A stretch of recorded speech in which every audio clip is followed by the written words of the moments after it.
విశాఖ హక్కు, విశాఖ హక్కు, విశాఖ హక్కు. ఇంకొకటి కూడా, ప్రత్యేక హోదా అంటే మన ఊపిరి అనాలి. ప్రత్యేక హోదా, ప్రత్యేక హోదా మన ఊపిరి, ప్రత్యేక హోదా మన ఊపిరి, ప్రత్యేక హోదా మన ఊపిరి. వేదిక మీద ఉన్న పెద్దలందరికీ, సిపిఐ సిపిఎం నాయకులకు, కార్యకర్తలకు, రాజశేఖర రెడ్డి గారి అభిమానులందరికీ, చేరి వచ్చిన ప్రతి అక్కకు, ప్రతి చెల్లికి, ప్రతి అన్నకు, ప్రతి తమ్ముడికి, ప్రతి అమ్మకు, ప్రతి అయ్యకు మీ రాజశేఖర రెడ్డి బిడ్డ శిరస్సు వంచి చేతులు జోడించి మనస్ఫూర్తిగా నమస్కరించుకుంటోంది.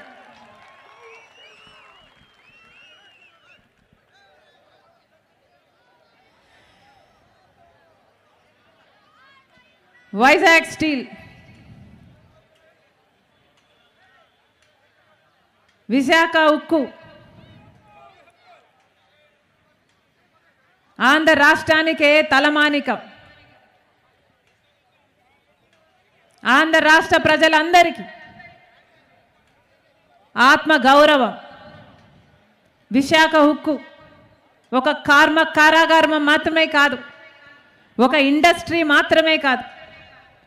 విశాఖ ఉక్కు ఒక ఇమోషన్, ఒక సెంటిమెంట్.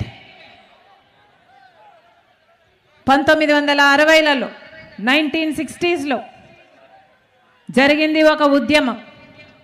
ఇదే విశాఖ ఉక్కు కోసం ఎంతోమంది ప్రాణాలకు లెక్క చేయకుండా ఉద్యమించారు. ఎంతోమంది ఆస్తులను త్యాగం చేస్తే ఇంకెంతోమంది 32 మంది బుల్లెట్లకు ఎదురెళ్ళి ప్రాణత్యాగం చేశారు. ఒక ఆంధ్ర రాష్ట్రంలోనే కాదు, తెలంగాణలో కూడా జగిత్యాలలో 2 చనిపోయారు. జగిత్యాలకు చెందిన వాళ్ళు. వరంగల్లో 25,000 మందితో ఒక పెద్ద ర్యాలీ తీశారు ఆ రోజుల్లో. ఇక ఆంధ్ర రాష్ట్రంలో అంటే చెప్పలేనంతగా అద్భుతంగా ఉద్యమించారు. అందుకే సాధ్యమైంది విశాఖ హక్కు. ఇందిరమ్మ గారు శంకుస్థాపన చేసిన ప్రాజెక్ట్, పివి నరసింహారావు గారు జాతికి అంకితం చేసిన ప్రాజెక్ట్. ఇలా ఒకరు కాదు, 2 కాదు, ఎంతోమంది కాంగ్రెస్ పార్టీ నాయకులు, ప్రధానమంత్రులు కంకణం కట్టుకొని విశాఖ ఉక్కుని సాధ్యం చేశారు. ఎన్నోసార్లు విశాఖ ఉక్కు ఈ ఇండస్ట్రీ నష్టాలలో ఉంటే ఆ నష్టాలకు కూడా నిధులిచ్చి మరి ఆదుకుంది కాంగ్రెస్ పార్టీ. రాజశేఖర రెడ్డి గారు ముఖ్యమంత్రిగా ఉన్నప్పుడు కూడా విశాఖ ఉక్కు నిలబడాలి అని, విశాఖ ఉక్కు కోసం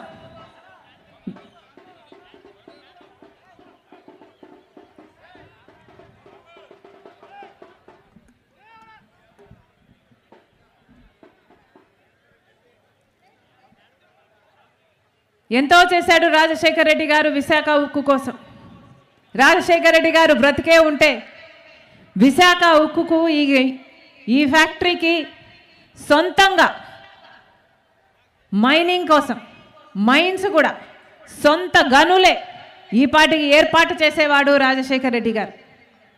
కానీ దురదృష్టం, కాంగ్రెస్ పార్టీ ఎన్ని ప్రయత్నాలు చేసినా ఈ రోజు వరకు ఒక సొంత మైన్ లేకపోయింది విశాఖ ఉక్కు. కానీ 2014 వరకు లాభాలలో నడిచిన ఫ్యాక్టరీ.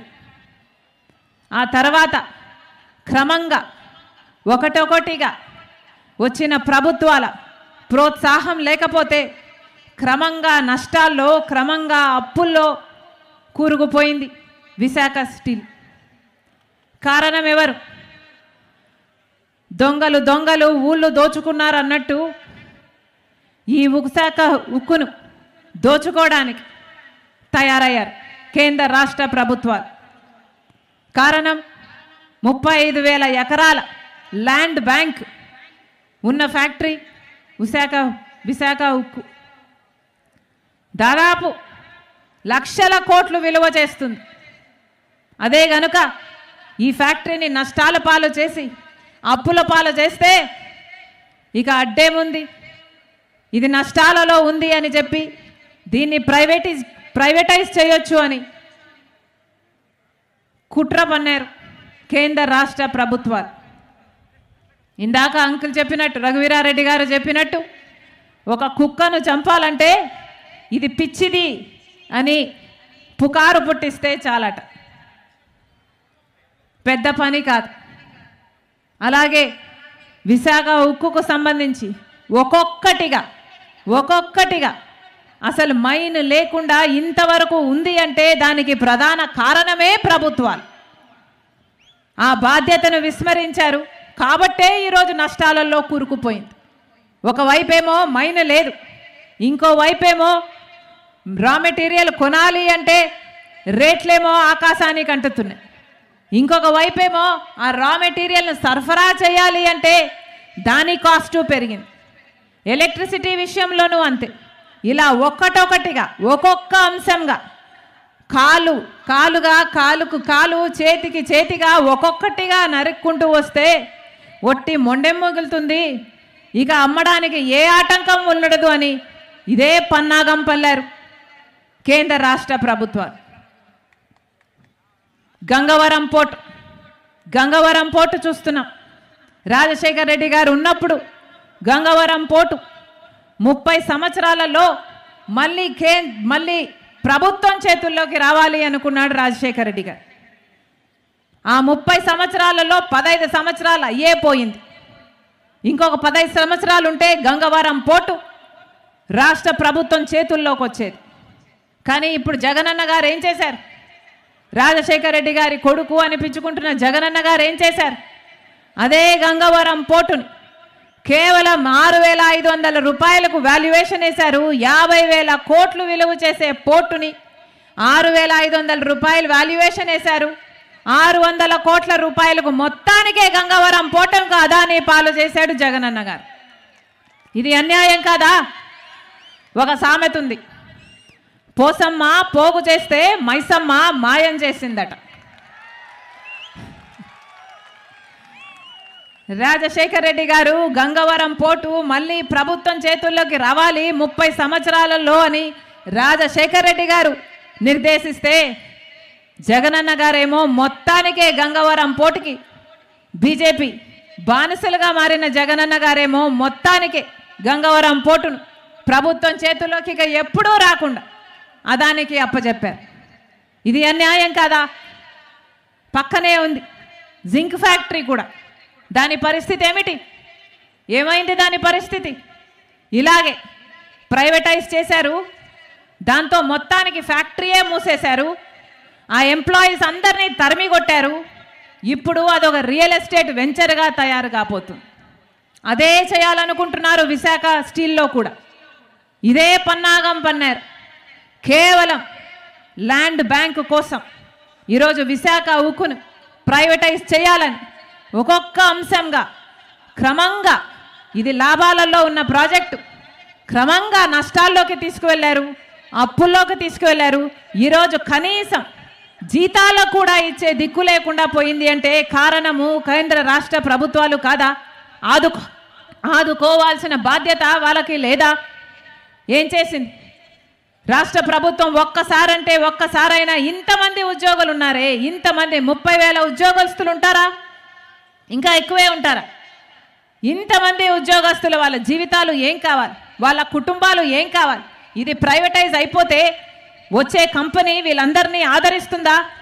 పక్కన జింక్ ఫ్యాక్టరీ విషయంలో జరిగినట్టు మొత్తానికే ఫ్యాక్టరీని మూసేయదా? ఈ కార్మికులందరినీ వెళ్ళగొట్టదా? ఈ ల్యాండ్ బ్యాంక్ని ఒక రియల్ ఎస్టేట్ వెంచర్గా తయారు చేయదా? ఏమైపోవాలి ఈ జీవితాలన్నీ? ఏమైపోయాలి ఈ కుటుంబాలన్నీ? ఆలోచన చేస్తుందా రాష్ట్ర ప్రభుత్వం? ఆలోచన ఉందా ఎవరికైనా? పోనీ ప్రతిపక్ష నాయకుడు చంద్రబాబుగా ఉన్నారు, చంద్రబాబు గారు ఏమైనా ఆలోచన చేశారా? ప్రజల పక్షాన మాట్లాడుతున్నారా? విశాఖ స్టీలు ప్రైవేటైజ్ చేయడానికి వీలు లేదు అని ఎప్పుడైనా గొంతెత్తారా? ఒక్కరంటే ఒక్కరు కూడా మాట్లాడడం లేదు. మన కర్మ. పాలకపక్షం ఒక తీరుంటే ప్రతిపక్షం కూడా అదే తీరులో బీజేపీ పార్టీకి బానిసలుగా మారారు. దొందే కాదా? ఇది ఎక్కడి న్యాయం అని అడుగుతున్నా. ఇది ఎక్కడి అన్యాయం అని అడుగుతున్నా. అసలు జగన్మోహన్ రెడ్డి గారు ఒక్క తీర్మానం చేశారట, విశాఖ స్టీలు ప్రైవేటైజ్ చేయకూడదు అని ఒక్క తీర్మానం చేశారట. అంతటితో ఆయన పని అయిపోయిందట. చేతులు దులిపేసుకున్నాడు. పెద్ద పెద్ద కోటలలో బతుకుతున్నారు. సరిపోతుందా? ఎందుకు ఉద్యమించలేదు సార్ అని అడుగుతున్నాం. ఎందుకు ఉద్యమించలేదు? మీ ప్రజలు కాదా మీకు ఓట్లు వేయలేదా?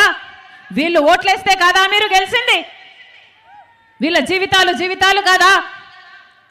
ఆలోచన చేయాలి. మళ్ళీ మళ్ళీ అదే నాయకులను ఎన్నుకుంటే ఏం జరుగుతుందో ఆలోచన చేయాలి. జగనన్న గారు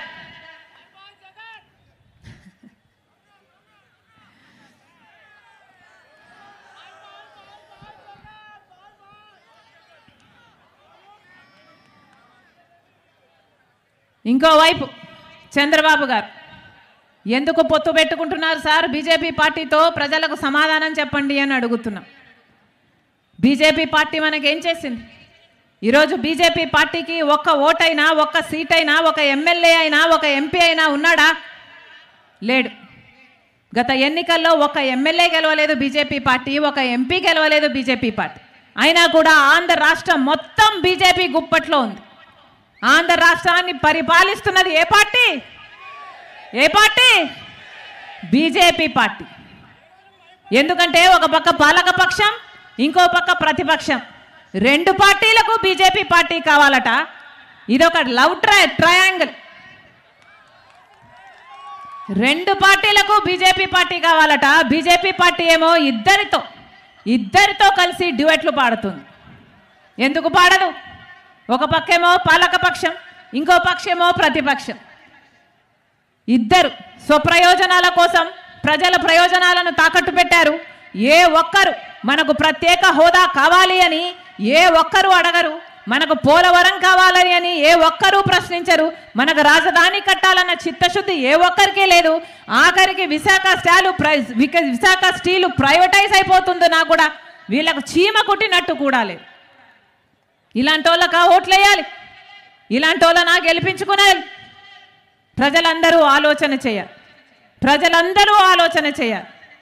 ఈరోజు జగన్మోహన్ రెడ్డి గారు సిద్ధమని బయలుదేరారు. దేనికి సిద్ధం సార్ అని అడుగుతున్నాం. ఈ సిద్ధం అనే క్యాంపెయిన్కి 600 కోట్ల రూపాయలు ఖర్చు పెడుతున్నారు. 600 కోట్లంటే ఎంతో తెలుసా? ఎన్ని సున్నాలన్నా? ఎన్ని సున్నాలు? 10? నిద్రపోతున్నారో లేదో అని చూస్తున్నా. 600 కోట్ల రూపాయలట. పబ్లిసిటీ పిచ్చి కానీ పట్టిందా జగనన్నకి అని అడుగుతున్నారు ప్రజలు. ఎక్కడ చూసినా సిద్ధం సిద్ధం సిద్ధం. ఒక్కొక్క సిద్ధం సభకు 90 కోట్లు ఖర్చు పెడుతున్నారట. కాంగ్రెస్ పార్టీ నాయకులే చెప్తున్నారు మాకు 90 కోట్లు ఖర్చు అవుతుందమ్మా అని. దేనికి సిద్ధం సార్?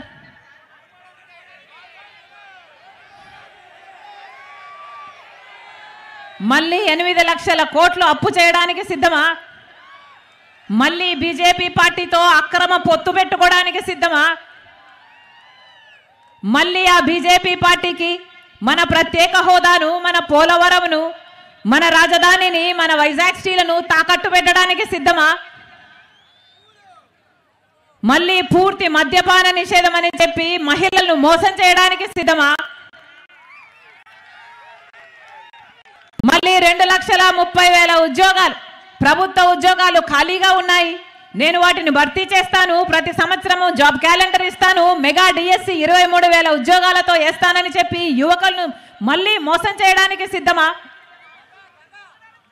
రైతులకు 3,000 కోట్లతో ధర స్థిరీకరణ నిధి ఏర్పాటు చేస్తామని చెప్పారు.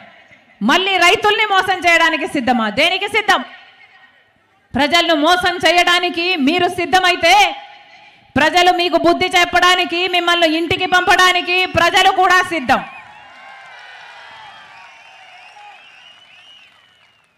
ఎక్కడైనా విన్నారా? ఎవరైనా టీచర్ ట్రాన్స్ఫరో పోలీస్ ట్రాన్స్ఫరో ఒక ఉద్యోగస్తుడు ట్రాన్స్ఫర్ గురించి విన్నారు? ఇలా వైసీపీ పార్టీలో ఒక క్యాండిడేట్ ఒక వైపు నుంచి ఇంకొక ప్రాంతానికి ట్రాన్స్ఫర్ విన్నారా? క్యాండిడేట్లను ఒక ప్రాంతం నుంచి తీసుకెళ్ళి ఇంకో ప్రాంతాల్లో పెడుతున్నారు. విన్నారా ఎక్కడైనా? ఏం చేస్తాం? కలికాలం.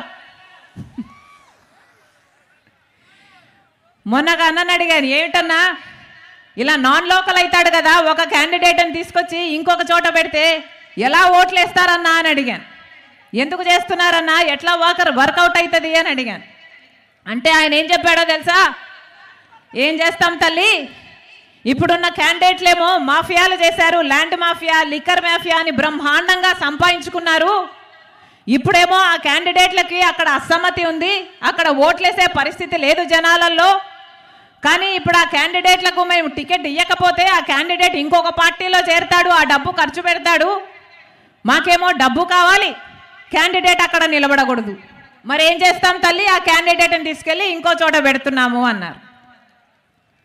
అంటే ఒక చెత్తని ఇక్కడ నుండి ఇంకో చోటికి తరలించినట్టు వైసీపీ అభ్యర్థులని ఒక చోటు నుంచి ఇంకో చోటికి తరలిస్తున్నారన్నమాట.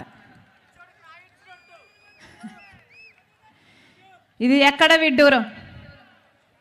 ఏం జరుగుతుంది మన రాష్ట్రంలో? ఎక్కడ చూసినా మాఫియా, ల్యాండ్ మాఫియా, ఎక్కడ చూసినా మైనింగ్ మాఫియా, ఎక్కడ చూసినా లిక్కర్ మాఫియా. పూర్తి మద్యపాన నిషేధం అని చెప్పాడు జగనన్న గారు. జరిగిందా? ఏమన్నా జరిగిందా? పూర్తి మద్యపాన నిషేధం చేయకపోతే అసలు నేను ఓట్లే అడగను అన్నాడు జగనన్న గారు. పూర్తి మద్యపాన నిషేధం నా మేనిఫెస్టోలో పెట్టాను, నాకు మేనిఫెస్టో బైబిల్, ఖురాను, భగవద్గీతతో సమానం అని చెప్పాడు జగనన్న గారు. అయిందా మద్యపాన నిషేధం? మద్యపాన నిషేధం కాలేదు కదా. ఈరోజు మద్యం అమ్ముతున్నది ఎవరు? సర్కారే మద్యం అమ్ముతుంది. వాళ్ళు ఏది అమ్ముతే అది కొనుక్కోవాలట, వాళ్ళు ఎంతకు అమ్ముతే అంతకు కొనుక్కోవాలట. బయట సామాను, బయట బ్రాండ్లు ఏవి ఇక్కడ దొరకవట. అవునా? ఏం జరుగుతున్నాయి ఇక్కడ? భూమ్ అట, క్యాపిటల్ అట, స్పెషల్ స్టేటస్ అట, ఆఖరికి డిఎస్సి కూడా అట. అయ్యా మీ వాగ్దానాలు ఎక్కడ నిలబెట్టుకున్నారు జగనన్న గారు అని అడిగితే మద్యం షాపులో, లిక్కర్ షాపులో నిలబెట్టుకున్నాం తల్లి అని చెప్పేటట్టుంది పరిస్థితి. ఇది కాదా జరుగుతున్నది? ఎక్కడికి వెళ్తుంది మన రాష్ట్రం? ఎక్కడికి వెళ్తుంది? ఇప్పటికీ కనీసం రాజధాని కూడా లేదు మన రాష్ట్రానికి. 10 సంవత్సరాలు అయిపోయిందే. 5 సంవత్సరాలేమో చంద్రబాబు గారు ముఖ్యమంత్రిగా ఉన్నారు, ఇంకొక 5 సంవత్సరాలేమో జగనన్న గారు ముఖ్యమంత్రిగా ఉన్నారు. ఎవరు పట్టించుకున్నారు? మన ప్రత్యేక హోదా గురించి ఎవరైనా పట్టించుకున్నారా? ఆ రోజుల్లో చంద్రబాబు గారు అన్నారు మాకు 10 సంవత్సరాలు. ఆ రోజుల్లో కాంగ్రెస్ పార్టీ 5 సంవత్సరాలు ప్రత్యేక హోదా ఇస్తానని చెప్తే ఆ రోజు చెప్పిన మాట, మోడీ గారు తిరుపతికి వచ్చి 3 నామాల వాళ్ళ సాక్షిగా చెప్పిన మాట 10 సంవత్సరాలు ఇస్తాము అన్నాడు. ఆ 3 నామాల వాడికే పంగనామాలు పెట్టాడు మోడీ గారు. ఇక ఈయన కేడీగాక ఏమవుతాడు? 10 సంవత్సరాలు ఇస్తామన్నాడు. ఇప్పటికి 1 సంవత్సరం కూడా ఇయ్యలేదు. 10 సంవత్సరాలు గడిచిపోయింది, కనీసం ఆలోచన కూడా చేయటం లేదు. ఆ రోజు చంద్రబాబు గారు చెప్పిన మాట మాకు 10 సంవత్సరాలు సరిపోదు, 15 సంవత్సరాలు కావాలి అన్న. ఆ రోజు చంద్రబాబు గారు చెప్పిన మాట 15 సంవత్సరాలు మాకు ప్రత్యేక హోదా కావాలి, ప్రత్యేక హోదా కోసమే మేము పొత్తులు పెట్టుకుంటున్నామని చెప్పాడు. బీజేపీ పార్టీతో పొత్తులు పెట్టుకున్నాడు. ఆఖరికి బీజేపీ పార్టీ గెలిచిన తర్వాత వాళ్ళ మంత్రివర్గంలో పదవులు కూడా తీసుకున్నాడు చంద్రబాబు గారు. తీరా ముఖ్యమంత్రి అయ్యాడు. ప్రత్యేక హోదా కోసం ఏమైనా మాట్లాడా? ప్రత్యేక హోదా మళ్ళీ సంజీవినా అని మళ్ళీ ఊసరవల్లిలాగా రంగులు మార్చిన వాడు చంద్రబాబు గారు. ఊసరవల్లి కూడా మన చంద్రబాబు గారి దగ్గరే రంగులు మారడం నేర్చుకోవాలి. ఆ తర్వాత అప్పట్లో ప్రతిపక్ష నాయకుడిగా ఉన్నాడు జగనన్న గారు. జగనన్న గారు చెప్పిన మాట, రండి 25 మంది ఎంపీలను మొత్తం అందరం మూకుమ్మడి రాజీనామాలు చేద్దాము అన్నాడు. ప్రత్యేక హోదా ఎందుకు రాదో చూద్దాము అన్నాడు జగనన్న గారు. జగనన్న గారు వచ్చిన ఎన్నికల్లో పోటీ చేస్తే ప్రత్యేక హోదా అంశం తీసుకొని పోటీ చేశాడు. ప్రత్యేక హోదా అంశం కోసం నేను కూడా పోరాటం చేశాను. ప్రతి సభలో తిరిగాను. మీరు గెలిపించండి, ప్రత్యేక హోదా వైసీపీ పార్టీ తెస్తుంది అని మేము ప్రతి సభలో చెప్పాను. కానీ ఏమైంది? జగనన్న గారు ముఖ్యమంత్రి అయ్యారు. ఒక్కసారైనా ఒక్క నిజమైన ఉద్యమమైనా చేశాడా జగనన్న గారు మళ్ళీ ప్రత్యేక హోదా గురించి? ఒక్కసారైనా మోడీ గారిని ప్రశ్నించారా? ఇన్నిసార్లు ఢిల్లీకి వెళ్తున్నారు వస్తున్నారే, ఇన్నిసార్లు ఢిల్లీకి వెళ్తున్నారు వస్తున్నారే, దేనికి వెళ్తున్నారు? ఆయనను కాపాడుకోవడం కోసం వెళ్తున్నారు, లేకపోతే హంతకుల్ని, సొంత చిన్నారను చంపిన హంతకుల్ని కాపాడుకోవడం కోసం వెళ్తున్నారు తప్పితే ప్రజల కోసం వెళ్ళాడా? ఎప్పుడైనా మా ప్రత్యేక హోదా ఏమైంది అని అక్కడ కూర్చొని ధర్నా చేశాడా? ఎప్పుడైనా మోడీ గారిని నిలదీశారా? అప్పుడు మూకుమ్మడి రాజీనామాలు చేద్దాం రండి అని చెప్పిన జగనన్న గారు మూకుమ్మడి రాజీనామాలు కాదు కదా, ఒక్కరి చేతైనా రాజీనామాలు చేశారా? ప్రత్యేక హోదా కోసం నిజమైన ఉద్యమం చేశాడా జగనన్న గారు?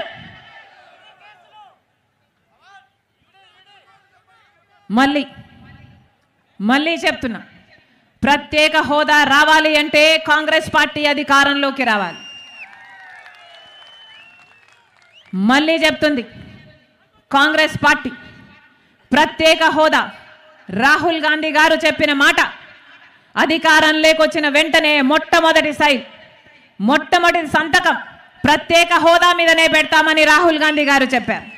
ఆలోచన చేయండి, ఒక మనిషికి ప్రత్యేక హోదా గురించి ఎంత చిత్తశుద్ధి లేకపోతే, ఆంధ్ర రాష్ట్ర ప్రజల గురించి ఎంత చిత్తశుద్ధి లేకపోతే మొదటి సంతకమే ప్రత్యేక హోదా మీద పెడతానని చెప్తాడు.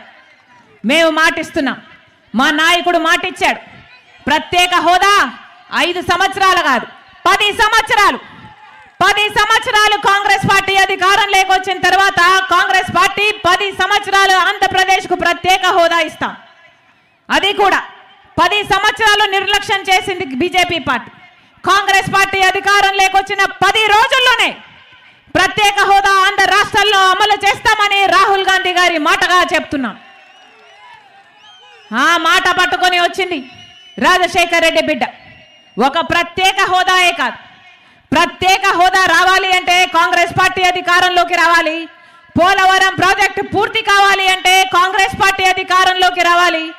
మనకు తలెత్తుకునేటట్టు ఒక రాజధాని కావాలి అంటే ప్రత్యేక హోదా కావాలన్నా, పోలవరం కావాలన్నా, రాజధాని కావాలన్నా కాంగ్రెస్ పార్టీ అధికారంలోకి రావాలి. విశాఖ స్టీలు ప్రైవేటైజ్ కాకుండా కాపాడుకోవాలంటే కూడా కాంగ్రెస్ పార్టీ అధికారంలోకి రావాలి. మళ్ళీ చెప్తున్నా, విశాఖ స్టీల్ కార్మికులు ఎంతమందో ఉన్నారు ఇక్కడ, మీకు మాటిచ్చి చెప్తున్నా, విశాఖ స్టీలు ప్రైవేటైజ్ కావడానికి కాంగ్రెస్ పార్టీ ఒప్పుకోదు. మేమెవరమో ఒప్పుకోం. మీ పక్షాన మేము నిలబడతాం, మేము మీ పక్షాన పోరాటం చేస్తాం. విశాఖ స్టీలు ఎప్పటికీ ప్రైవేటైజ్ కాదు. మా ప్రాణాలు అడ్డేసైనా సరే విశాఖ స్టీల్ కోసం కాంగ్రెస్ పార్టీ నిలబడుతుంది. విశాఖ స్టీల్ను కాపాడుకునే ప్రతి ప్రయత్నము మీరు ఎప్పుడు పిలిస్తే అప్పుడు, ఎప్పుడు కేకేస్తే అప్పుడు కాంగ్రెస్ పార్టీ ప్రత్యక్షమవుతుంది. మీకోసం పోరాటం చేస్తామని కాంగ్రెస్ పార్టీ తరఫున మీ రాజశేఖర్ రెడ్డి బిడ్డ ఈరోజు మీకు మాటిస్తుంది. నేను రాజశేఖర్ రెడ్డి బిడ్డను. పులి కడుపున పులే పుడుతుంది. నా గుండెలో నిజాయితీ ఉంది. నా పుట్టింట్లో అన్యాయం జరుగుతుంది కాబట్టి రాజశేఖర్ రెడ్డి బిడ్డ ఇక్కడ అడుగుపెట్టింది. మాటిచ్చి చెప్తున్నాం, ఆంధ్ర రాష్ట్రానికి ప్రత్యేక హోదా వచ్చేంత వరకు రాజశేఖర్ రెడ్డి బిడ్డ ఇక్కడ నుంచి కదలదు. పోలవరం ప్రాజెక్టు సాధించుకునేంత వరకు రాజశేఖర్ రెడ్డి బిడ్డ ఇక్కడ నుంచి కదలదు. మనకు అద్భుతమైన రాజధాని కట్టించుకునేంత వరకు రాజశేఖర్ రెడ్డి బిడ్డ ఇక్కడ నుంచి కదలదు. ప్రైవేటైజ్ కాకుండా విశాఖపట్నం ప్రజలకు కూడా మాటిస్తున్నాం, మీరు ఎప్పుడు పిలిస్తే అప్పుడు రాజశేఖర్ రెడ్డి బిడ్డ ఇక్కడ ప్రత్యక్షం అవుతుంది, మీ తరపున పోరాటం చేస్తుంది అని మీ చేతిలో చేసి మాటిస్తున్నాం. మళ్ళీ చెప్తున్నాం, ఇంకో 2 నెలల్లో ఓట్లున్నాయి, ఎలక్షన్లు ఉన్నాయి. ఓటు అనేది మీ చేతుల్లో ఉన్న ఆయుధం. ఓటు అనేది మీ చేతుల్లో ఉన్న ఏకైక ఆయుధం. 5 సంవత్సరాలకు ఒక్కసారి మాత్రమే వస్తుంది ఈ ఆయుధం. ఆలోచన చేసి ఓటు వేయండి. ఆలోచన చేసి ఓటు వేయండి. అన్ని పార్టీలు డబ్బులు ఇస్తాయి. మూటలతో అందరూ రెడీగా ఉన్నారు. ఒకవైపు వైసీపీ పార్టీ రెడీగా ఉంది మూటలతో, ఒకవైపు టీడీపీ పార్టీ కూడా రెడీగా ఉంది మూటలతో. డబ్బులు ఇస్తారు, తీసుకోండి. మీ డబ్బులే, మీ పేరు చెప్పి సంపాదించుకున్న డబ్బులే. కానీ ఓటు మాత్రం అమ్ముకోకండి. ఓటు ఎవరికి వేయాలి అని మీ మనస్సాక్షి చెప్పాలి. ఓటు ఎవరికి వేస్తారో మీ భవిష్యత్తు దాని మీద ఆధారపడింది. కాంగ్రెస్ పార్టీని ఆశీర్వదించండి. మాటిచ్చి చెప్తున్నాం, ప్రత్యేక హోదాను సాధ్యం చేస్తాం.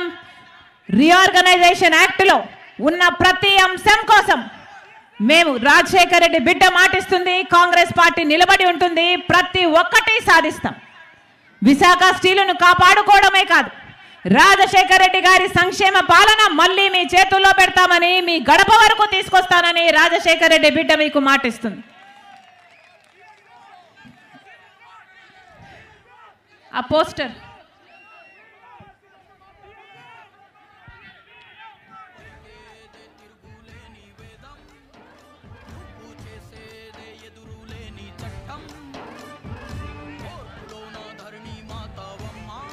డిఎస్సి కోసం తయారైతున్న వాళ్ళు ఇక్కడ ఉన్నారు. విద్యార్థులు ఆలోచన చేయండి. 5 సంవత్సరాలు ప్రభుత్వం పట్టించుకోలేదు. జగనన్న గారు చెప్పిన మాట 2,30,000 ఉద్యోగాలు ప్రభుత్వ శాఖల్లో ఖాళీగా ఉన్నాయి. అధికారంలోకి వచ్చిన వెంటనే అవి భర్తీ చేస్తామని చెప్పారు. ప్రతి సంవత్సరము సంక్రాంతి ఎలా వస్తుందో జాబ్ క్యాలెండర్ కూడా ప్రతి సంవత్సరము వస్తుందని చెప్పాడు. 23,000 డిఎస్సి ఉద్యోగాలు, టీచర్ ఉద్యోగాలు ఖాళీగా ఉన్నాయి. 7,000 ఉద్యోగాలే ఎందుకు భర్తీ చేస్తున్నావు చంద్రబాబు గారు అని ఆ రోజు సిగ్గులేదా అని తిట్టాడు జగనన్న గారు. మరి ఈరోజు 23,000 ఉద్యోగాలను భర్తీ చేయాల్సిన జగనన్న గారు కేవలం 6,000 ఉద్యోగాలతో ఒక మెగా డిఎస్సి కాదు, ఒక డగా డిఎస్సి విడుదల చేశారు. అది కూడా 5 సంవత్సరాల తర్వాత. ఈ 5 సంవత్సరాలు ఏం చేశారు? కుంభకర్ణులా నిద్రపోయారా? గుడ్డి గుర్రాలకు పళ్ళు తోమేరా? గాడిదలు కాసారా? 5 సంవత్సరాలు పట్టించుకోలేదు.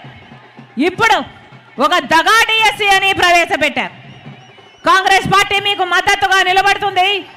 కాంగ్రెస్ పార్టీ అధికారం లేకొచ్చినాక 2,30,000 ఉద్యోగాలు ఉన్నాయి. మొత్తం అన్ని భర్తీ చేస్తామని మేము మాట చెప్తున్నాం.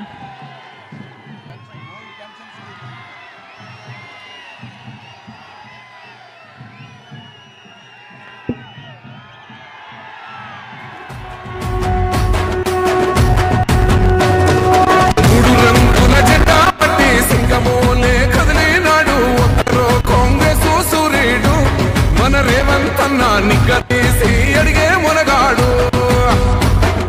వీడు భూమిన వానైతాడు. బీద సాదల ధైర్యం వీడు, దొంగ దొరల భరతం పడతాడు. మన రేవంతన్న పేద ఇంటికి పండుగ తెస్తాడు.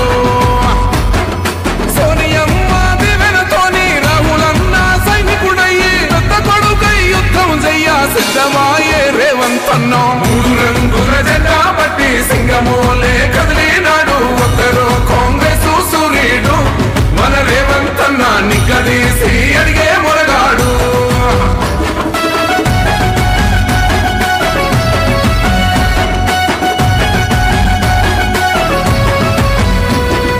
దాడులెన్ని జరిగిన గాని దడువలేదు రేవంతన్న. గంతకంత ఎత్తుకు ఎదిగాడు. అసలాట నేనే మొదలంటున్నాడు. మొక్కనాడు ఊకోలేదు, ఒక్కడయ్యి కొట్లాడాడు. అందుకే పెద్ద నాయకుడయ్యాడు. అన్నందరి బంధులా ఎదిగాడు. అమరవీరుల త్యాగం చూసి అమ్మ సోనియ చలువతోటి వచ్చిన మన తెలంగాణ రక్షణే ధ్యేయమంటున్నాడు. 3 రంగుల జెండా పట్టి సింగమోలే కదిలినాడు. ఒక్కరో కాంగ్రెస్ సూర్యుడు, మన రేవంతన్న నిగ్గదీసి అడిగే మునగాడు. దయచేసి మిత్రులందరూ కూర్చోవాలి. సభా కార్యక్రమం ఉంది. ఈనాటి కార్యక్రమానికి తెలంగాణ ప్రదేశ్ కాంగ్రెస్ కమిటీ అధ్యక్షులు తెలంగాణ ముఖ్యమంత్రి మన ప్రీతమ నాయకులు రేవంత్ రెడ్డి గారు వచ్చారు. వారికి ఆంధ్రప్రదేశ్ కాంగ్రెస్ కమిటీ తరఫున సాదరంగా స్వాగతం పలుకుతూ మీ అందరినీ కూడా తప్పట్లతోటి వారిని స్వాగతం పలకవలసిందిగా కోరి ప్రార్థిస్తున్నాను. త్వరలో ఈ రాష్ట్రంలో జరగబోయేటువంటి ఎన్నికల్లో కర్ణాటకలో ఆనాడు కాంగ్రెస్ గెలిచింది, మొన్న తెలంగాణలో గెలిచింది. నేడు జరిగేటువంటి ఎన్నికలు ఆంధ్రప్రదేశ్లో కూడా కాంగ్రెస్ పార్టీ గెలుస్తుందనడానికి మన రేవంత్ రెడ్డి గారు, షర్మిలారెడ్డి గారి యొక్క నాయకత్వంలో మనందరూ కూడా కలిసి పనిచేస్తే తప్పనిసరిగా ఆంధ్రప్రదేశ్లో కాంగ్రెస్ పార్టీకి పూర్వ వైభవం రావడం ఖాయం అనేటువంటి విషయాన్ని దృష్టిలో పెట్టుకుని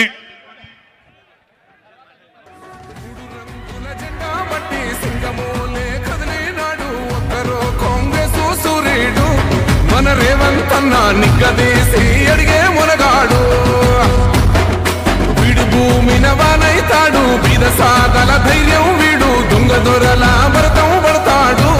మన రేవంత్ అన్న పేద ఇంటికి పండుగ తెస్తాడు.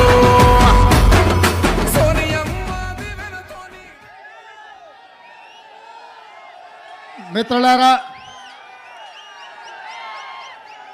ఈరోజు వైఎస్ షర్మిల గారి నాయకత్వంలో విశాఖపట్నంలో ఏర్పాటు చేసిన న్యాయ సాధన సభ, విశాఖ ఉక్కు ఆంధ్రుల హక్కు అని వేలాదిగా మీరు తరలి వచ్చి రాజశేఖర రెడ్డి గారి అభిమానులుగా మీ ఉక్కు కర్మాగారాన్ని ఆనాడు త్యాగాల పునాదుల మీద సాధించుకున్న మీరు ఇవాళ విశాఖ ఉక్కును కాపాడుకోవాలని ఒక కార్యక్రమాన్ని ఏర్పాటు చేస్తే, ఈ కార్యక్రమంలో పెద్దలు రఘువీరారెడ్డి గారు CWC member, doctor YS Rajasekhara Reddy గారి ఆత్మ, అడుగడుగున ఆయనను వెన్నంటి నిలబడ్డ డాక్టర్ కేవీపీ రామచంద్రరావు గారు, అదేవిధంగా కేంద్ర మంత్రివర్యులు పల్లం రాజు గారు, అదేవిధంగా సిపిఐ నాయకులు నారాయణ గారు, సిపిఎం నాయకులు, అదేవిధంగా కాంగ్రెస్ పార్టీ కార్యనిర్వాహక అధ్యక్షులు, జిల్లా పార్టీ అధ్యక్షులు మిత్రుడు రుద్రరాజు గారు, అదేవిధంగా మండల పార్టీ నాయకులు, గ్రామస్థాయి నాయకులు, రాజశేఖర రెడ్డి గారి అభిమానులందరికీ కూడా హృదయపూర్వకంగా నమస్కారం తెలియజేస్తున్న మిత్రులారా, ఈరోజు వైఎస్ షర్మిల గారి నాయకత్వంలో ఈ సభను చూస్తుంటే నాకు విశాఖపట్నంలో ఉన్నట్టు లేదు. హైదరాబాదు నగరంలో, తెలంగాణలో నేను నా కార్యకర్తలతో ఏర్పాటు చేసిన సభ ఎంత విజయవంతం అవుతుందో, వేలాది మంది వచ్చి అండగా నిలబడతారో ఇవాళ ఇక్కడ చూస్తుంటే నాకు హైదరాబాద్ నగరంలో కాంగ్రెస్ పార్టీ సభను ఏర్పాటు చేసినట్టుగా ఉంది. వాస్తవంగా నేను ఈ సభకు రావాలనుకున్నప్పుడు కొంతమంది మిత్రులు అన్నారు, అక్కడ కాంగ్రెస్ పార్టీ లేదు కదా, మీరెళ్ళి సభ వైఫల్యం చెందితే మనకు చెడ్డ పేరు వస్తుంది కదా అని. అంటే నేను ఒక మాట చెప్పిన వాళ్లకు, వైఎస్ఆర్ బిడ్డ, వైఎస్ఆర్ ఆశయ సాధన కోసం, విశాఖ ఉక్కును కాపాడాలనే ఉక్కు సంకల్పం కోసం షర్మిలమ్మ సభ పెడితే తప్పకుండా ఆయన అభిమానులు అందరూ అక్కడికి వస్తారు, అండగా నిలబడతారని నేను వారికి చెప్పిన ఆ నమ్మకం, విశ్వాసం డాక్టర్ వైఎస్ఆర్ మీద మీరు చూపించి షర్మిలమ్మను ఆశీర్వదించి విశాఖ ఉక్కును కాపాడుకోవడానికి వచ్చినందుకు మీకు అందరికీ మనస్ఫూర్తిగా ధన్యవాదాలు తెలియజేస్తున్న మిత్రులారా, భౌగోళిక రాష్ట్రాలుగా విడిపోయినాం. ఇక్కడ ఉన్నప్పుడు మనకు ఆంధ్రప్రదేశ్, తెలంగాణ, కానీ మన హక్కుల కోసం, మన ఆస్తులు కొల్లగొట్టడానికి ఢిల్లీ పెత్తందారులు మన మీద దండయాత్ర చేస్తే మనం తెలుగు వాళ్ళం, మనం అన్నదమ్ములం, ఒకరికి ఒకరు అండగా నిలబడి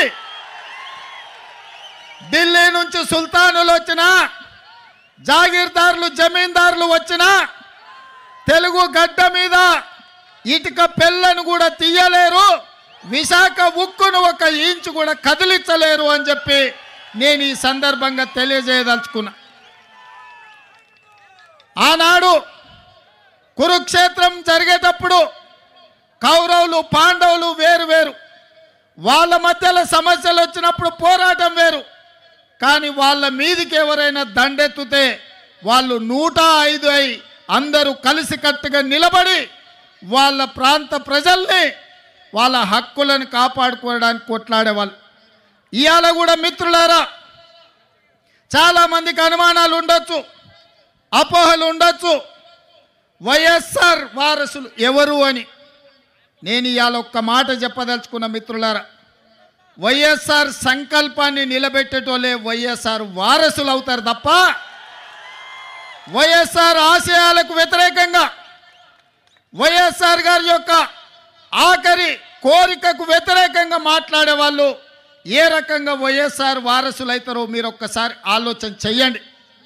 ఇవాళ ఆంధ్రప్రదేశ్లో ఇక్కడున్న పరిస్థితులు, ఇక్కడి రాజకీయాలను కాంగ్రెస్ పార్టీ తెలంగాణ శాఖ అధ్యక్షుడిగా, తెలంగాణ రాష్ట్ర ముఖ్యమంత్రిగా కొన్ని సంవత్సరాల నుంచి నిశితంగా గమనిస్తున్నా.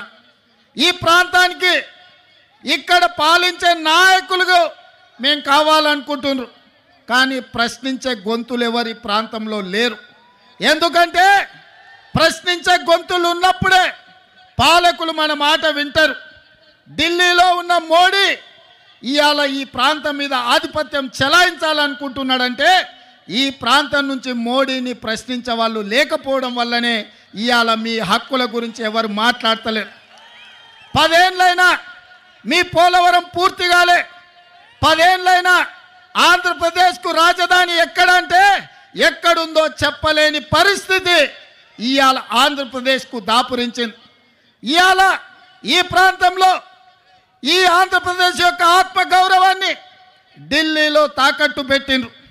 ఆనాడు ఈ తెలుగు రాజకీయాల నుంచి, ఈ తెలుగు నేల నుంచి నీలం సంజీవారెడ్డి గారు కావచ్చు, పివి నరసింహారావు గారు కావచ్చు, ఆ తర్వాతి తరంలో మనకు ఎన్టీఆర్ కావచ్చు, డాక్టర్ వైఎస్ఆర్ కావచ్చు, ఆ తర్వాత జైపాల్ రెడ్డి గారు కావచ్చు, వెంకయ్య నాయుడు గారు కావచ్చు, ఈ ప్రాంతం నుంచి తెలుగు రాష్ట్రాల నుంచి తెలంగాణ ఆంధ్రప్రదేశ్ ప్రాంతాల నుంచి గల్లీ నుంచి ఢిల్లీ వరకు మన ఖ్యాతిని పెంచి ఈ ప్రాంత సమస్యల మీద కేంద్ర ప్రభుత్వాల నుంచి వాళ్ళు సాధించిన వాళ్ళు, దేశ రాజకీయాలను శాసించిన వాళ్ళు.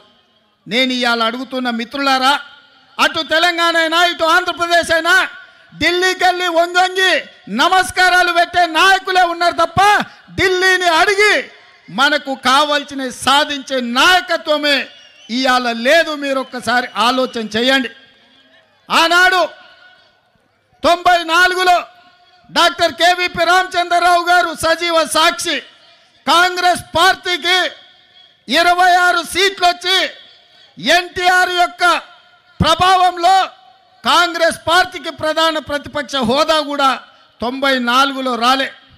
అప్పుడు ఢిల్లీ ఆలోచన చేసింది, ఇక ఆనాటి ఉమ్మడి ఆంధ్రప్రదేశ్లో పార్టీ బ్రతకాలన్నా, కార్యకర్తలకు అండగా నిలబడాలంటే ఒకే ఒక్క నాయకుడు వైఎస్ఆర్ చేతికి పగ్గాలు అప్పచెప్తే తప్పకుండా కాంగ్రెస్ పార్టీ కార్యకర్తలకు అండగా నిలబడతారని ఆనాడు వైఎస్ఆర్ను ఆంధ్రప్రదేశ్ కాంగ్రెస్ పార్టీ అధ్యక్షుడిగా నియమించారు.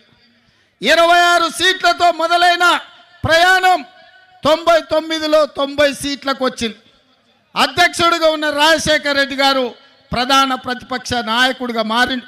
ప్రధాన ప్రతిపక్ష నాయకుడిగా మారి ప్రజల తరఫున ప్రశ్నించే గొంతుకై ఆనాటి ప్రభుత్వాల మీద పోరాటం చేసి ప్రజల తరఫున నిలబడి చేవెళ్ళ నుంచి ఇచ్చాపురం వరకు ఎర్రటెండలో వారు పాదయాత్ర చేసి వారి కాళ్ళకు బొగ్గలై అవి పగిలిన ముక్కవోని దీక్షతో ఎర్రటెండల్లో 105 డిగ్రీల జ్వరం వచ్చిన ప్రజల కోసం పాదయాత్ర చేసిండు. రాజశేఖర రెడ్డి గారు ఆనాడు పాదయాత్ర చేసి ప్రజల కష్టాలు తెలుసుకొని దళితులు, గిరిజనులు, బలైన వర్గాల కోసం, ఆదివాసీల కోసం, అడవులలో ఉండే బిడ్డల కోసం, మహిళల కోసం, మైనారిటీల కోసం వాళ్ళ సమస్యలను అడిగి వాళ్ళ గుండె చప్పుడు విని 2004లో ఇందిరమ్మ రాజ్యం తెచ్చిండు, కాంగ్రెస్ను అధికారంలోకి తీసుకొచ్చిండు, 33 ఎంపీలను గెలిపించి కేంద్రంలో యూపీఏ ప్రభుత్వాన్ని ఏర్పాటు చేసిండు. ఆనాడు కేంద్రంలో ప్రభుత్వం ఏర్పడ్డదంటే, ఆంధ్రప్రదేశ్లో అధికారంలోకి కాంగ్రెస్ వచ్చింది అంటే రాజశేఖర్ రెడ్డి గారు ముక్కవోని దీక్షతోటి ఆనాడు పోరాటం చేసిండు. ఆ పోరాటంలో కూడా కమ్యూనిస్టులు కలిసి వచ్చిండ్రు. సిపిఐ, సిపిఎం కూడా ఆనాడు డాక్టర్ వైఎస్ఆర్తో కలిసి పేద ప్రజల కోసం ఎర్ర జెండా ఎత్తిండ్రు. ఎర్ర జెండా కూడా ఆనాడు కాంగ్రెస్తో కలిసింది. ఆ విధంగా పాదయాత్ర చేసి ప్రజల యొక్క ఆలోచన తెలుసుకొని, అందుకే రాజశేఖర రెడ్డి గారు రైతులకు మొట్టమొదటి సంతకం ఎల్బీ స్టేడియంలో అధికారంలోకి వచ్చిన రోజు ఉచిత కరెంటునిచ్చి రైతులను ఆదుకోవాలి, రైతుల మీద ఉన్న అక్రమ కేసులు తొలగించాలి, రైతుల మీద ఉన్న భారం ఏదైతే కరెంటు బిల్లులు ఉన్నాయో 1200 కోట్ల రూపాయలు ఒక్క కలం పోటుతోని రద్దు చేసి రైతులను ఆదుకున్నాడు. రైతులను వ్యవసాయం దండుగా కాదు, వ్యవసాయం పండుగ అని ఆ ఉచిత కరెంటు ద్వారా వైఎస్ఆర్ మనకు నిరూపించిండు. అదేవిధంగా ఆరోగ్యం అందక సర్కారు దవాఖానకు పోతే అక్కడి నుంచి అక్కడనే శ్మశానానికి పోయే రోజులు. పేదలను ఆదుకోవాలంటే రాజీవ్ ఆరోగ్యశ్రీ ఉండాలి. పేదలకు 2 లక్షల రూపాయలతోని ఉచితంగా వైద్యాన్ని అందించి అపోలో, యశోద లాంటి ఆసుపత్రులు పేదవాళ్ళు ఎన్నడూ చూడలే. కానీ వైఎస్ఆర్ గారు ముఖ్యమంత్రిగా రాజీవ్ ఆరోగ్యశ్రీ పథకం తీసుకొస్తే బాజాప్తా శ్రీమంతులతో పాటు అపోలో, యశోద హాస్పిటల్లో రాజీవ్ ఆరోగ్యశ్రీ అమలు జరిగింది. ఇదే కాదు, పేదవాళ్ళ బిడ్డలు చదువుకోవాలి, శ్రీమంతుల పిల్లలే నారాయణ లేకపోతే చైతన్యంలో ప్రైవేటు కాలేజీల్లో చదువుకుంటుంటే పేదల బిడ్డలకు, బీసీలకు, బడుగులకు, బలైన వర్గాలకు విద్య దూరం అవుతుంటే రాజశేఖర రెడ్డి గారు ఆలోచన చేసిండ్రు. పేదవాళ్ళ బిడ్డలు డాక్టర్లు, లాయర్లు, ఇంజనీర్లు, ఐఏఎస్లు, ఐపీఎస్లు, ఐఎఫ్ఎస్లు కావాలి, రాజ్యాధికారం వాళ్ళ చేతిలో ఉండాలి, చదువుకున్నప్పుడే వాళ్ళ జీవితాలు బాగుపడతాయని ఫీజు రియంబర్స్మెంట్ పథకాన్ని తీసుకొచ్చి పేదలకు అండగా నిలబడి ఒక సంక్షేమ రాజ్యంగా రాజశేఖర రెడ్డి గారు ఆనాడు నిర్ణయాలు తీసుకున్నారు. ఆ తర్వాత కరువులు, కాటకాలు, కాలిపోతున్న మోటార్లు, పేలిపోతున్న ట్రాన్స్ఫార్మర్లు, రైతుల ఆత్మహత్యలు, చెట్లకు ఉరేసుకుంటుంటే నేతన్నలు, గీతన్నలు చచ్చిపోతుంటే ఈ బలైన వర్గాలను ఆదుకోవాలి, రైతులను బాగు చేయాలి అని జలయజ్ఞం తీసుకొచ్చింది డాక్టర్ వైఎస్ఆర్. జలయజ్ఞంలో భాగంగానే మీ పోలవరం ప్రాజెక్టుకు మొట్టమొదటి పునాది రాయబడ్డదన్న సంగతి ఇవాళ ఆంధ్రప్రదేశ్ ప్రజలకు నేను గుర్తు చేయదలుచుకున్నా. మీ హంద్రీ నీవా లాంటి ప్రాజెక్టులు, పోతిరెడ్డిపాడు లాంటి ప్రాజెక్టులను రాజశేఖర రెడ్డి గారు కరువు నేలైన రాయలసీమకు నీళ్ళు ఇవ్వడం ద్వారా నా జన్మ ధన్యమవుతుందని ఆ రోజు వారు మొదలుపెట్టిండ్రు. మరి ఇవాళ మిత్రులారా, ఉచిత కరెంటు కావచ్చు, రాజీవ్ ఆరోగ్యశ్రీ కావచ్చు, ఫీజు రియంబర్స్మెంట్ కావచ్చు, జలయజ్ఞం ప్రాజెక్టులు కావచ్చు, కేంద్రం నుంచి అన్ని రకాల సహకారంతో ఆనాడు వైఎస్ఆర్ గారు ఈ ప్రాంతాన్ని అభివృద్ధి చేసి ఒక సంక్షేమ రాజ్యంగా, అభివృద్ధి రాష్ట్రంగా హైదరాబాద్లో ఔటర్ రింగ్ రోడ్డు విషయంలో కావచ్చు, అంతర్జాతీయ ఎయిర్పోర్ట్ కావచ్చు, ఐటీ కంపెనీలు కావచ్చు, ఫార్మా కంపెనీలు కావచ్చు, వాటన్నిటిలో వారు ముందు నిలబడి ఆ ప్రాంత అభివృద్ధికి పునాదులు వేసిండు. ప్రాణహిత చేవెళ్లను ప్రారంభించి తెలంగాణ ప్రాంతాన్ని కూడా అభివృద్ధి పదం వైపు రైతులను ఆదుకునే కార్యక్రమాలు తీసుకున్నాడు. మరి నేను ఇవాళ అడుగుతున్న మిత్రులారా, ఇవాళ రాష్ట్రాలుగా మనం విడిపోయినాం, కానీ తెలుగు వాళ్ళుగా కలిసి ఉండాలి, ఒకరికొకరం తోడుగా ఉండాలి.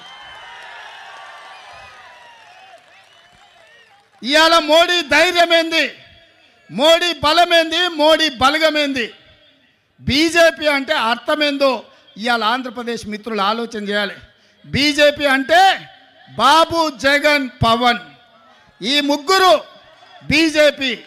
బాబు, జగన్, పవన్, మోడీ బలం, మోడీ బలగం. ఇంక ఆంధ్రప్రదేశ్ ప్రజల కోసం మోడీ ఎందుకేం చేస్తాడు? ఎవరు గెలిచినా ఆయన దొడ్లోకి పోయేటోళ్ళే. ఈ ఆంధ్రప్రదేశ్లో 25 ఎంపీలు మోడీ ఖాతాలో ఉండేటివే. మీరు ఈడ అనుకోవచ్చు మేము ఈ పక్కన ఉన్నాం లేకపోతే ఆ పక్కన ఉన్నామని. అయ్యా, జగన్ రెడ్డి పక్కలున్నా, పెద్దలు చంద్రబాబు నాయుడు గారి పక్కలున్నా, వీళ్ళిద్దరు కలిసి ఢిల్లీలో వెళ్తే మోడీ పక్కనే ముత్యాల ముగ్గులో రావు గోపాలరావు పక్కన ఇద్దరు ఉంటారు, తందానా తానా అనేటోళ్ళు. వీళ్ళిద్దరు అదే కదా ఢిల్లీకి వెళ్తే. ఢిల్లీలో వీళ్ళు ఎవరైనా మోడీని అడుగుతారా? మోడీని నిలదీస్తారా? మీ ప్రాంతం కోసం ఏమైనా తెస్తారా? మరి ఒకవేళ తెచ్చేటట్టు అయితే 5 ఏళ్ళు వారున్నారు, 5 ఏళ్ళు వీరున్నారు. పోలవరం పూర్తెందుకు కాలే, రాజధాని రాలేదెందుకు మనకు? మీరు ఒక్కసారి ఆలోచన చేయండి మిత్రులారా. వాళ్ళిద్దరూ పాలన చేసే నాయకులు కావాలనుకుంటున్నారు, వాళ్ళిద్దరూ ప్రశ్నించే గొంతులు కావాలని అనుకుంటలేరు మిత్రులారా. ఇవాళ అందుకే నేను అబద్ధాలు చెప్పదలుచుకోలే, అలవి కాని మాటలు మీకు నేను చెప్పదలుచుకోలే. వాస్తవంగా మీకు కావాల్సింది పాలకులు కాదు, మీకు కావాల్సింది ప్రశ్నించే గొంతుకలు. ఎందుకంటే ఈ ప్రాంతం సమస్యల మీద జాతీయ స్థాయిలో నిలదీసే వాళ్ళు, నిటారుగా కొట్లాడే వాళ్ళు కావాలి. వెన్నెముక లేని నాయకత్వం మీ సమస్యల్ని పరిష్కరించదు. నిటారుగా నిలబడి కొట్లాడే నాయకత్వం మీ సమస్యల్ని పరిష్కరిస్తారు. అందుకే మీరు ఒక్కసారి ఆలోచన చేయండి. 78లో మొదటిసారి వైఎస్ఆర్ గారు ఎమ్మెల్యేగా అయిన తర్వాత మొదటి రౌండ్లోనే మంత్రి అయిండు. ఎన్నిసార్లు అధికారం వచ్చినా వైఎస్ఆర్ గారికి అవకాశం రాకపోయినా ఈ 3 రంగుల జెండాను, ఈ కండువాను కప్పుకొని గాంధీ కుటుంబానికి అండగా నిలబడ్డాడు. ఎవరి దయాదాక్షిణ్యాలతో ఆయన అధికారంలోకి రాలే. ఆయన నడిచిండు. ఆయన రక్తాన్ని చెమటగా మార్చి ప్రాణహిత చేవెళ్ళ నుంచి ఇచ్చాపురం వరకు తన రక్తాన్ని దారబోసి కాంగ్రెస్ను అధికారంలోకి తెచ్చి ఆ తర్వాతనే ముఖ్యమంత్రి కుర్చీ ఎక్కిండు. మరి ఇయాల మిత్రులారా, షర్మిలమ్మ ఇక్కడేదో ఉందని అట్లా పోయి కుర్చీలో కూసుంటాను రాలే. అన్ని ఆలోచన చేసింది, నాతో మాట్లాడింది. అన్న నేను అక్కడికి పోతున్నా, ఏం చేయాలి అంటే, ఎందుకమ్మా ఆడ ఏం లేదు కదా అన్న. ప్రజలు కష్టాలలో ఉన్నారు. ఇక నేను నిర్ణయించుకున్నా, వైఎస్ఆర్ మా నాన్నగారి ఆశయ సాధన కోసం ఈరోజు ఆంధ్రప్రదేశ్ ప్రజలు కష్టాలలో ఉన్నారు. వాళ్ళకు అండగా నిలబడడానికి నాకు వయసు ఉంది, ఓపిక ఉంది, వాళ్ళ కోసం కొట్లాడే శక్తి ఉంది. నేను మళ్ళా వెనక్కి వెళ్తున్నా. వైఎస్ఆర్ బిడ్డగా, ఆయన రాజకీయ వారసురాలుగా ఎక్కడైతే పోగొట్టుకున్నామో అక్కడనే మొదలు పెడతాం. వైఎస్ఆర్ ఆశయ సాధను ఆంధ్రప్రదేశ్ గడ్డ మీద జెండా బాతుతాం. నేను కొట్లాడతా, నేను కాంగ్రెస్ పార్టీని నిలబెడతా, ఆంధ్రప్రదేశ్ హక్కులను సాధిస్తా అని వారు చెప్పినారు. వారికి తెలియదు అనుకుంటున్నారా ఈ ప్రాంతంలో ఎన్నికల్లో నెగ్గడం అంత ఆశామాసి కాదని? అచ్చోసిన ఆంబోతులాక వాళ్ళిద్దరు తలపడుతుంటే అది తెలియదని షర్మిలమ్మ రాలే. షర్మిలమ్మ ఆలోచన చేసింది, కఠోరమైన నిర్ణయం తీసుకున్నది. ఆంధ్రప్రదేశ్ ప్రజల పక్షాన నిలబడాలి, పోలవరం పూర్తి చేయాలి, అమరావతిలోనూ మీ క్యాపిటల్ సిటీని కట్టాలి, అదేవిధంగా విశాఖ ఉక్కును ఎవడో వచ్చి అప్పనంగా అమ్ముకుంటుంటే చూస్తూ ఊరుకుంటామా అని చెప్పి ఇవాళ ఇక్కడికి వచ్చింది. ఆనాడు లక్షలాది మంది రోడ్లెక్కి ప్రాణ త్యాగాలు చేసి 32 మంది ఆత్మ బలిదానాలతో విశాఖ ఉక్కు ఆంధ్రుల హక్కుగా ఈ సంస్థ ఏర్పడితే అదానీ అంబానీలకు, అదానీ గారి కోసం ప్రధాని గారు తెగ నమ్ముతుంటే వీళ్ళెవరు ప్రశ్నించే పరిస్థితి లేదు. అందుకే ఈరోజు కష్టాలైనా సరే, కష్టాలైనా కన్నీళ్ళైనా మంచైనా చెడైనా మీ మధ్యలో ఉండాలి, మీకు అండగా నిలబడాలి అన్న ఆలోచనతోని ఇవాళ షర్మిలమ్మ మీకోసం కొట్లాడుతుంది.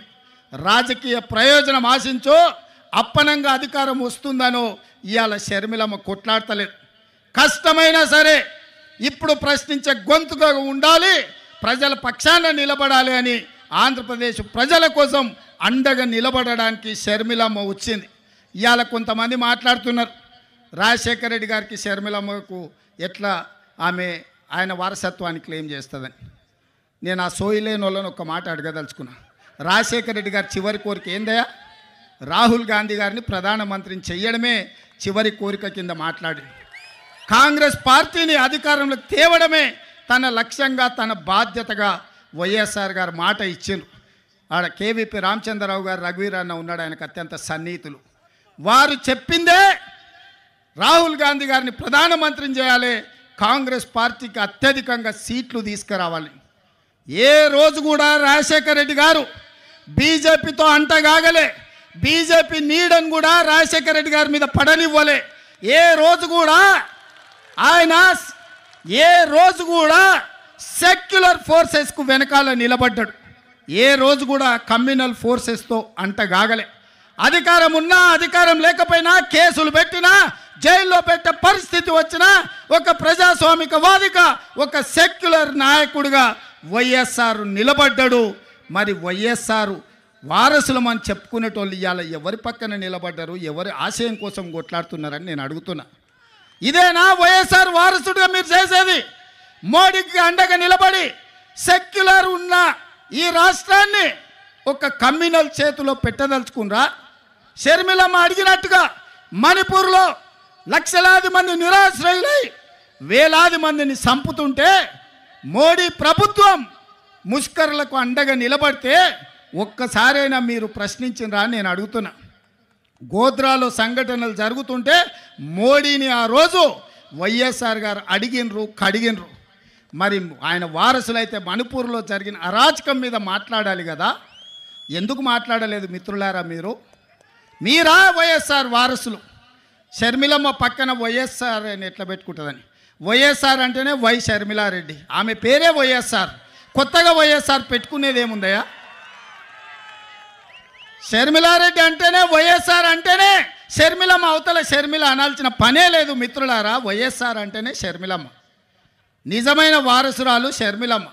ఎందుకంటే రాహుల్ గాంధీ గారిని ప్రధానమంత్రిని చేయాలన్న ఆలోచన, కాంగ్రెస్ పార్టీని గెలిపించాలన్న ఆలోచన, ఆంధ్రప్రదేశ్ ప్రజలకు అండగా నిలబడి మీ కష్టాలు కన్నీళ్లు తూడవడానికి మీకోసం అవసరమైతే ఆనాడు చేవెళ్ళ నుంచి ఇచ్చాపురం వరకు రాజశేఖర రెడ్డి గారు ఏ విధంగా అయితే పాదయాత్ర చేసిండో 94 నుంచి 2004 వరకు 10 సంవత్సరాలు ఆయన ప్రతి నిమిషం ప్రతి క్షణం ప్రజల కోసం కొట్లాడి 99 ప్రతిపక్ష పాత్ర పోషిస్తే 5 ఏళ్ళు అహర్నిశలు చట్టసభలలో నిటారుగా నిలబడి పట్టుబట్టిండు, పడగొట్టిండు ఆనాటి ప్రభుత్వాన్ని.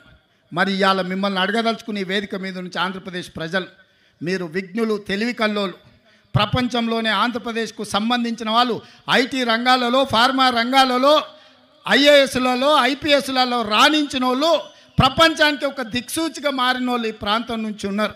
ఇవాళ సింగపూర్ ఎట్లుంటుందో విశాఖపట్నం అట్లుంటుంది. ప్రపంచ దేశాలతోని పోటీ పడగలిగిన సత్తా మీకున్నది, ఆలోచన చేసే శక్తి ఉన్నది. మరి ఇవాళ మీ తరఫున కొట్లాడేటోళ్ళు ఉండాల్సిన అవసరం ఉందా లేదా ఆలోచన చేయండి. ఇవాళ మీరు ఆలోచన చేయండి. జగన్ అయినా, బాబు గారైనా, పవన్ కళ్యాణ్ అయినా మోడీని ఎదిరించి నిలబడే శక్తి వాళ్ళకు ఉన్నదా? మరి వాళ్ళకి లేనప్పుడు ప్రశ్నించే గొంతుగా షర్మిలమ్మ ఈ రాష్ట్రంలో కాంగ్రెస్ పార్టీకి అండగా నిలబడి మిమ్మల్ని అందరినీ మీ కష్టాలలో తోడుగా ఉండాలని వచ్చినప్పుడు ఆశీర్వదించాల్సిన అవసరం ఉందా లేదా మీరు ఆలోచన చెయ్యండి. ఇవాళ పాలించే నాయకులు కాదు, ప్రశ్నించే గొంతు కావాలి. మీ తరపున నిలబడి కొట్లాడే నాయకురాలు కావాలి. వైఎస్ఆర్ వారసులు రావాలి. వైఎస్ఆర్ గారి ఆశయ సాధన కోసం పనిచేసే వాళ్ళు ఉండాలి అంటే షర్మిలమ్మకు అండగా మీరు నిలబడాలి. చట్టసభల కాంగ్రెస్ను మీరు గెలిపించాలి. నేను ఎక్కువ అడగడం లేదు. 25 ఎమ్మెల్యేలు, 5 ఎంపీలు ఇవ్వండి.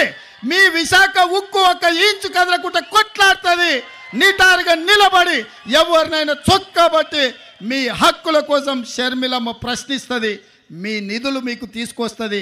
మీ సంక్షేమం మీ ఇంటికి నడుచుకుంటూ వస్తుంది. చట్టసభలల్లో మీరు అవకాశం ఇవ్వండి. 25 ఎమ్మెల్యేలు, 5 ఎంపీలు షర్మిలమ్మకు ఇవ్వండి. ఎట్లా మీ సమస్యలు పరిష్కారం కావో, ఎట్లా మీ రాజధాని నిర్మాణం కాదో, ఎట్లా పోలవరం పూర్తి కాదో, ఎట్లా ఎవడన్నా వచ్చి విశాఖ ఉక్కును ఎట్లా కొల్లగొడతారో షర్మిలమ్మ చూసుకుంటుంది, కంచేసి కాపాడుకుంటుందని చెప్పి నేను సంపూర్ణంగా విశ్వసిస్తున్నా. ఇవాళ నిజమైన వైఎస్ఆర్ అభిమానులకు, కాంగ్రెస్ పార్టీ కార్యకర్తలకు, ఆంధ్రప్రదేశ్లో అనాథగా ఆలోచన చేస్తున్న ఇక్కడి యువకులకు ఈరోజు నిర్ణయం తీసుకోవాలి. మీరు అనుకోవచ్చు రెండు వైపులా ఉద్దండులాగా ఉన్నారు, మనతోని ఏడవుతుందని. నేను ఒక్క మాట గుర్తు చేయదలుచుకున్నా. తెలంగాణలో కూడా గట్లే ఉండే, ఓ పక్కన మోడీ, ఇంకో పక్కన కేడీ.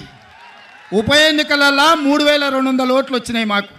ఆ ఎల్లు అన్నారు కాంగ్రెస్ పని అయిపోయింది, తట్టాబుట్ట జరుపుకున్నారు, యాడుంటుంది కాంగ్రెస్ ఖాళీ అయిపోయిందని. కానీ అధైర్యపడలే, నిలబడి కొట్లాడినాం. ఢిల్లీ మోడీ మీద, గల్లీలో ఉన్న కేడీ మీద నిటారుగా నిలబడి కొట్లాడి మోడీని ఓడించినాం, కేడీని పడగొట్టినాం. ప్రజలు విజ్ఞులు, ప్రజలు తెలివి కల్లోలు, ప్రజలు అవసరమైనప్పుడు అవసరమైన నిర్ణయం తీసుకుంటారు. 5 సీట్లు ఉన్న మమ్మల్ని 65 సీట్లు ఇచ్చి ఆశీర్వదించిందంటే ప్రజలు గొప్పోళ్ళు.